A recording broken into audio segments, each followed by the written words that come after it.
Welcome to Tales She Told Me, a podcast featuring honest conversation about what it means to be a woman, a mother, and in business. I'm your host, Farrah Haidar. Today, we will be discussing resilience and grit, and joining me is Karey Spransy. Karey is no stranger to resilience. Her experiences as a single teen mother, losing 2 loved ones to suicide, going through 2 divorces, and battling stage 4 colon cancer taught her how to use setbacks as springboards and turn failure into fuel. Through her coaching programs, Karey teaches you to see that life is always happening for you and that you are a superhero because of what you've been through. Karey, it is a pleasure to have you here to talk about resilience and grit. You know, we hear those words a lot today. People have it or they don't have it. Kids need it, how to build it, whether you're building it or are you really like just being too hard on these kids. So I want to talk to you about this concept of resilience and why you think it's necessary. Yeah. Thanks for having me, Farrah. I'm really excited to talk about this because, as you said in your intro, I've been knocked down a lot. I've had to figure out what resilience means for me and how to cultivate it in myself time and time again. And I think why resilience for me, just like in a nutshell, is the ability to pick yourself back up when you get knocked down and continue to move forward towards your dream life, whatever that looks like, right? Sometimes we say these words like dream life and we think, oh, we've got to live the life of the Kardashians or something like that. But a dream life might just be, I don't want to stress about money anymore. I don't want to have to decide between food and gas. A dream life might be, I have a respectful, communicative relationship with my kids, right? So the spectrum of dream life is huge. And resilience is the ability to continue to march, to step, to journey towards that dream life for yourself. And I think it's really important for all of us to develop our own level of resilience and grit because life is hard. I mean, there's also this idea that life should be easy, and it's not. Life is hard, and what's hard for me might be easy for you, and vice versa. So, you know, we kind of like watch life happen for other people through these filters of Instagram, social media, and TV, and we think, oh, they have it so easy. But we don't always know the truth. And again, what's easy for them, it might be hard for you, and what's easy for you might be hard for them. So there's really just no comparison. And to develop the strengths and the tools so that you can handle your life as it comes out at you, I think is one of the most important skills we can develop and one of the most important gifts we can give to our kids. You know, I appreciate that so much. I had a friend, she was a phenomenal photographer. And I was talking to her once and I'm like, oh, you can grow your business and you can do this and you can do that. And I remember her pausing and looking at me and she said, you know, Farrah, my dream was to be a mom. That's all I've ever wanted. And this is my dream. So yeah, I could do all that, but it's not my dream. Right. So, and I was like, oh, wow, that's incredible. I'm so glad that you wanted to do that. So I totally appreciate that, what a dream life is. But I want to kind of circle back to what we initially started with. So we have this idea of resilience and yes, pursuing your life. But where do you draw the line kind of between resilience and you're not taking care of your mental health? You're just pushing through. Because I find people confuse that a lot. So I'd love to take your perspective on it. Yeah. Oh my gosh, Farrah, such a good question. 100%, right? Because there's also this enmeshed and entangled in this resilience and grit is also this idea of like hustle, do more, be more, strive more, and you'll have more, right? But as we've seen probably within ourselves, but also as a society, our rates of burnout from our jobs are higher than ever. Rates of depression are higher than ever, right? Divorce is huge. People aren't getting along with their families. All of this is because I think in one way, we're trying to sort of keep up with the Joneses. We're trying to keep up with this idealized image of what life should look like and like should be. And when the wheels aren't turning like that, or like the example of your friend, that's truly not something that we want, but it's something we think we should want. So we keep pushing. Meanwhile, it's just chipping away at our souls. So I think the line for me is to, one of the tests that I use for myself, because I am a type A FOMO junkie. I do not like to miss out. I like to do all the things all the time. And I'm just a hard worker. And maybe that comes from me being a young single mom at 18, like kind of being forced to just make it work. Yep. But that burnt me out, because I made that mean something about who I was. The busier I was, the more in demand I was, the more worthy and valuable I felt. That broke me. And so now the line for me, or the test, is if it's a reluctant yes, it should be a no. Yeah. If it's a yes, I could do that, I say, yeah, Farrah, I'll help you out with that. And in my mind, I'm like, okay, then I need to rearrange this and do that. And then that means I need to pack my lunch. And then maybe the kids could go here. And like if I'm doing all those mental gymnastics by telling you, yes, I should say, I would love to help you out with that. That is not going to work for me right now. Yeah. You know, so I think that for me is kind of like my initial threshold, that first gate that I need to walk through. And then there are other questions that I teach my clients to kind of go through to figure out, like, where is that line for you? And I think also connected to that is learning how to use your no, and have your no not also come with I'm sorry or an explanation to the person and to yourself. Yeah. Yeah. You know, I got to tell you, I love that part where you say where we equate accomplishment with value, right? Mm-hmm. That we somehow don't have intrinsic value just because we exist. Exactly. And that's something I have struggled with so much. Like, you know, I'm kind of like you, I'm a type A FOMO, like, you know, I'll do 15 things in a day. And part of me enjoys it. I like being busy. Right. Same. But another part of me, as I grow older, and I think this is sometimes a perspective you get, is just like, why? Yeah. Why does it matter? Like, if I'm only doing this so that someone else can say, wow, and I shouldn't do it. Right? 100%. Oh my gosh, 100%. I mean, I got such a hit. I was almost addicted to the, wow, I don't know how you're doing it all. And I'm like, yeah, look at me. Aren't I amazing? But then I would fall down and, you know, behind the scenes and cry and be stressed out of my skull and say to my mom, I feel like all I'm doing is like picking at and bickering and yelling at my kid to stop this or that. Whereas if I just slowed down, none of that would happen to me. But then if I'm not busy, then what am I worth? And I think for me, that came from me being raised in the Mormon church, and this whole like original sin. Yeah. Well, Mormons believe in original sin. I'm sorry. That's a Catholic. No, you're totally. No, we don't believe in original sin. As if I'm not part of the church anymore, but like they don't believe in original sin, but they do believe that you were put here on this planet to work, to have kids, to sow the seeds of God, to like that your worth as a human being is in your work, in your worth ethic and what you do. And while, you know, I think all of that, right, giving back to your communities, helping others, you know, helping make the world and our place better, it's not in exchange for your own personal health and mental health and your own soul and your own beliefs. That's where I finally came to, of just like, my whole life is not to sacrifice for everyone else. It's for me first. Yeah.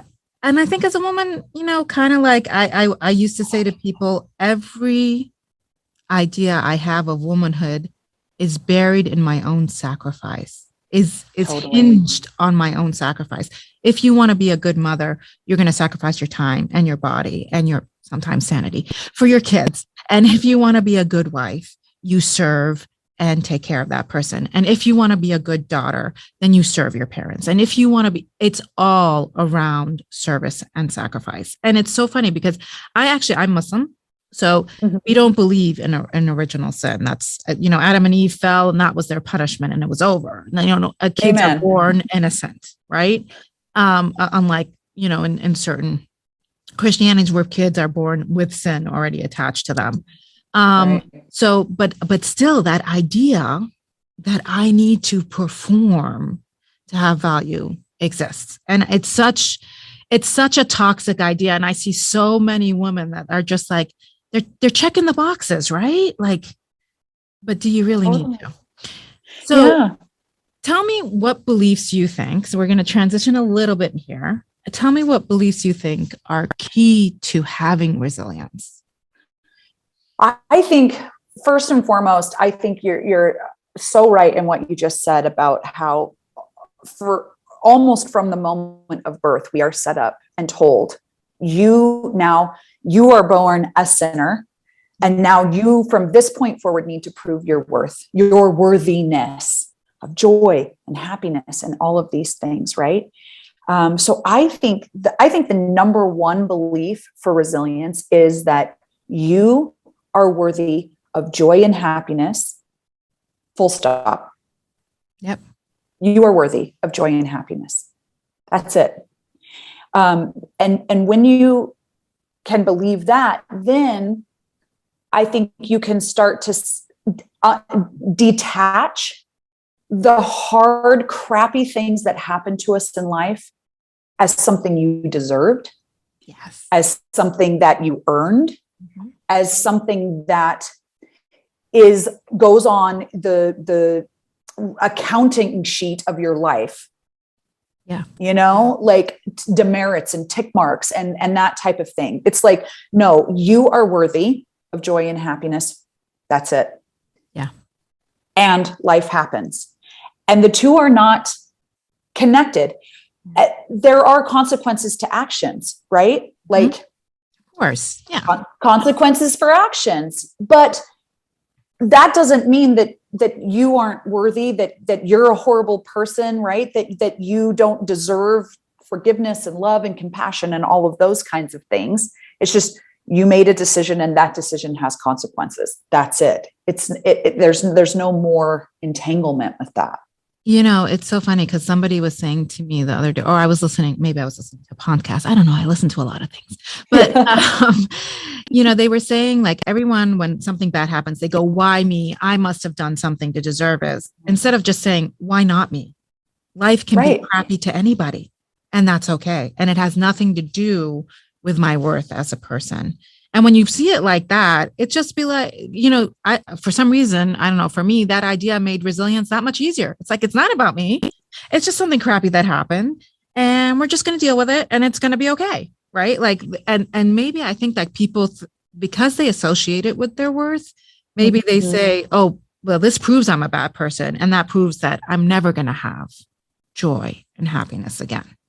100%. Or I don't have what it takes to keep joy and happiness around, to create joy and happiness for myself, to recognize happiness. I just don't deserve to be happy. Or because I made one bad decision, I'm always going to make that bad decision. Exactly. It's never going to work out for me. And then we get that narrative in our head. And then that sort of becomes the operating system that we go through life with, which then causes us to make decisions that have consequences that reinforce this, and round and round and round we go.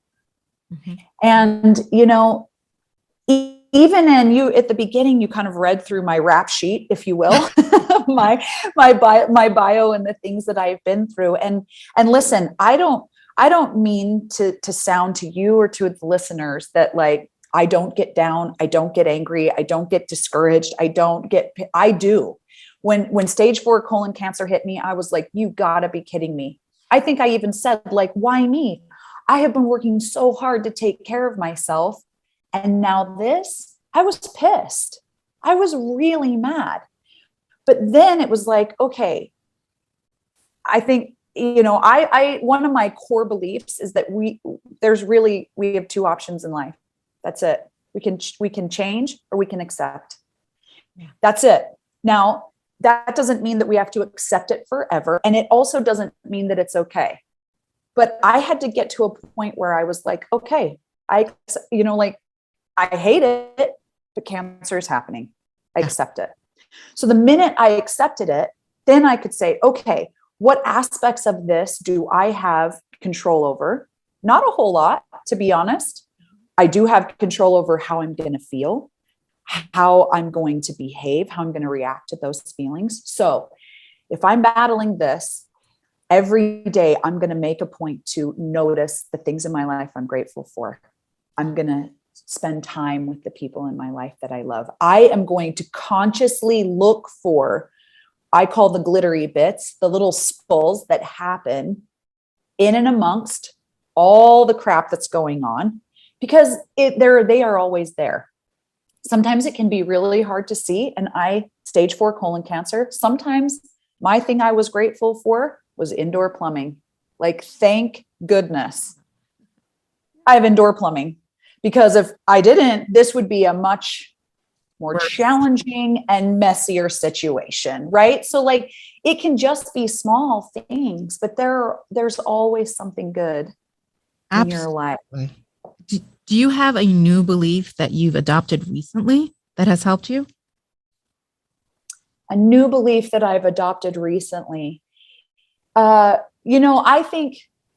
don't know that it's a new belief, but it's one that I kind of forgot about and have circled back to and kind of put to the forefront, the one that I'm focusing on right now, which is I think it came from Brene Brown initially is where I first heard it, but this idea that we are all doing the very best we can all the time with the tools and information that we have. Mm-hmm. So, I'm an American who now lives in Amsterdam. So I'm having to learn a new culture and a new language. I've started my life coaching business. I've never run a business before, so I'm figuring that out. And I'm having to get on Instagram and Facebook and do reels and all that business, because that's just how you market a business nowadays. I don't know anything I'm a grandma, for goodness sakes. I don't know how to do any of that. But I just like this, giving myself some grace and forgiveness to say like, hey, sister, you're doing the best you can today with the tools and the information that you have. Just take a breath. It's all going to be okay. You're doing the best you can. Just keep going. Do you think women are a little harder on themselves than men? 100%. 100%. I look at my husband. Mm-hmm. My nickname for him, he might kill me when he listens to this, but I joke and call him my little peacock, because in the cutest, sweetest, most self-care and affirming way, when he walks past our full-length mirror in our house, it's literally like a peacock stepping and then his feathers unfurl. And he stands there and he's like, ooh, I look good. And then he's like, man, I look good for a 40, whatever, something he is. And for a grandpa. And I walk past the mirror, and here I have given birth to a child. I've survived stage 4 colon cancer, which was a colostomy, an ileostomy, 5 abdominal surgeries, like all of that. And I walk past and I'm like, oh, I don't like the way my thighs jiggle. And oh, I don't like this. And oh, I don't like that. Or my husband walks by and he's like, damn, brother, you looking good, And 100%. I watch him and I'm just like, I need a little more peacock energy in my life. He reminds me to just like appreciate myself and to not be so damn hard on myself. Yeah. Why we as women feel like we have to carry the world on our shoulders. It's so challenging for me sometimes, because when I talk to a lot of women, we're just ingrained. And I even see it, like, even though I raised my child, I'm raising my daughter to try and not be that way. It's just so ingrained in us to always have this humility and this, oh no, I'm not that great. Like, you've done 15 things. Like, you're the woman who has done the 15 projects, but you're just like, oh, they were just little things. And it's just ingrained in us. And I try to always interrupt when I'm talking to other women, try to interrupt that pattern for them. Like, no, well, that wasn't a little thing. If a man had done that, he would have never survived.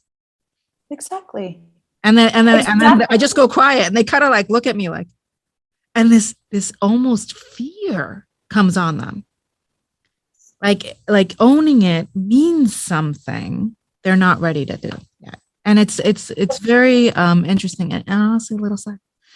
100%. Yeah. I think it's this idea of like girls were taught to be seen, not heard. Yes. And to like speak when spoken to and to keep our voices low and be nice little girls, not brave little girls. And, you know, it is such a disservice, and we're just not used to tooting our own horns. And I'm all for leading the band on that. And I'm not 100%, but you know, I'm working on that. Yeah, I'm nowhere near 100% at all. But you know what I also think is we pay a price when we do it. I mean, you know, I can't tell you. I've literally been told by men, "You're really nice, but." You know, you're a little too much, right? This concept of you're too much. Yeah. And, you know, I'm seeing like in this younger generation, and again, this younger generation is like, man, I don't know. Do you have children? I'm not sure. Do you have children? I do. I have one son, but he's 28. So I have a grandson. Yeah, I have a grandson, but I have nieces and nephews, right? Yeah. Who are in their teenage years. And yeah, they're you know, different in all the best way. I don't mean different. I'm not criticizing, you know, they're different in a lot of beautiful ways. I am very concerned about, I love that they talk about mental health and stuff, but sometimes I think they just label themselves and then they use the label as like, okay, agreed, as an excuse, you know, like, agreed. No, you can label, you're right, this is a mental health issue, but now the next step is let's deal with it and move on. Right. Yeah. So that's yeah. But to your point, I would like to just change the word a little bit. And because yes, so much right now we're in this like labeling. And for me, labeling, I have ADHD, I'm on the spectrum, I have burnout, you know, I'm non-binary, whatever, like labeling it. When you label something, for me, it kind of like comes with all of this other stigma. As baggage. Whereas when you just, as baggage. And then, but as opposed to if you just name it, I'm feeling depressed. You know, I have been diagnosed with ADHD. Then you don't have to necessarily identify with that, right? Does that make sense? Like you don't have to use that as a crutch. And I'm just saying, I mean, like it's helpful to name what's happening to us and to name what we're experiencing and to name what we're feeling. Absolutely. And naming and labeling can, like I said, kind of get all tangled up with like, then it becomes our identity, which sometimes it needs to be, right? If we're talking about transgendered or non-binary, and to some extent, maybe even ADHD and some mental health stuff. And that doesn't then relinquish your responsibility to build the happiest, bravest life that you can, find the tools, do the work to make that part of who you are work for you rather than hold you back and limit you. And I think right there is what resilience is for me, right? How do we take what's happened in our lives? How do we take the things that have knocked us down, like we said in the beginning? How can we turn your setbacks into springboards and your failures into fuel? And that is naming it, seeing what really is there, and then how can I use that to build my best, brightest, most happy, joyful dream life, whatever that looks like for me. So, okay, so let's say someone's listening to this and they say, okay, I want to develop more resilience in my life. What is the first thing you would advise them to do or think or change? I think the first step to resilience is to practice. I know, like we say, practice gratitude lists, and people like roll their eyes. I would say before you start with the gratitude list, work on developing the practice of noticing the good things that happen in your life. The person that holds the door open for you. Mm-hmm. The fact that you have indoor plumbing, the fact that it's summertime as we record this, it's 100 degrees outside, and you have air conditioning or maybe access to air conditioning, right? Like, start the practice of being able to simply notice the positive, good things that are happening in your life, because they are always there. Once you get in the habit of just noticing those, then we can expand that to things like gratitude lists and stuff like that. But we've got to just begin to develop our awareness that life isn't all bad. Yeah. Bad things happen, but life isn't all bad all the time. It just isn't. No, it isn't. And unfortunately, as humans, I think we're wired to see the negative first. But you're right. If we make a conscious effort, then things do get better. So, Karey, I hate to end this fascinating conversation, but we're kind of running out of time. It was a pleasure having you. If you'd like to hear more from Karey, you can also follow her on Instagram at Karey Spransy, on Facebook at Karey on Coaching. She is also offering a self-care starter kit on her website, www.kareyoncoaching.com. All those links will be in the show notes so make sure to check it out. As always, I'd love to hear from you about this episode. What does joy or resilience look like to you? Hit me up on Instagram or Facebook at Farrah Haidar. I'm also giving away a PDF of some of the best quotes we've had on the show, beautifully designed to print, cut, paste, whatever you like. Email me at farrah@farrahhaidar.com with quotes in the subject line. Talk to you soon. Till then, chase your happy. Thank you again. Let me just end this recording. Sorry. Oh, there it is.